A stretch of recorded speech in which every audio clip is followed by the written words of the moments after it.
మీ business ఏదైనా మీ ఊర్లో promotion చేయాలంటే అది సుమన్ టీవీతోనే సాధ్యం. ఇప్పుడే సంప్రదించండి. ఉనికి చాటుకుంటానికి వచ్చారు.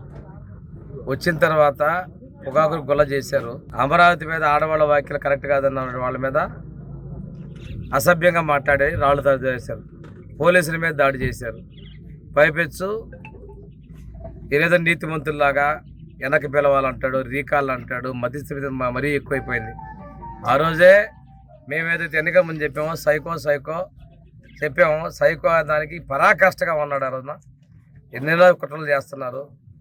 పూర్తిగా భూస్థాపితం కూడా సిద్ధంగా ఉన్నారు. ప్రజలు కూడా ఒకటే చెప్తున్నా, అలాంటి వాళ్ళ మాటలు మీ కార్యకర్తలు కూడా పోయారంటే మీరు కూడా అన్ని విధాలా నష్టపోతారు. మీరు మంచిని గ్రహించండి.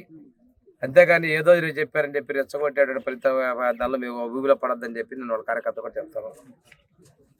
ఇదికి సంక్షేమానికి మా పార్టీ ఎప్పుడు కూడా ముందుంటుందండి.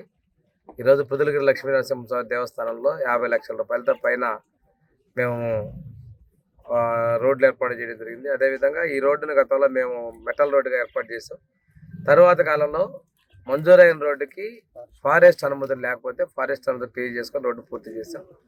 అదేవిధంగా ఇంకా ఇక్కడ చాలా పెద్ద బాధ్యతలు ఉన్నాయి. దేవస్థానం అభివృద్ధిలో పూర్తిగా ఆ రోజు టీటీడీ ఇంకా మిగిలినటువంటి అభివృద్ధి పైకి అసలు ఘాట్ రోడ్ నిర్మాణం కూడా చేయాల్సిన అవసరం ఉంది. వీటన్నిటినీ కూడా తప్పనిసరిగా పూర్తి చేస్తాం.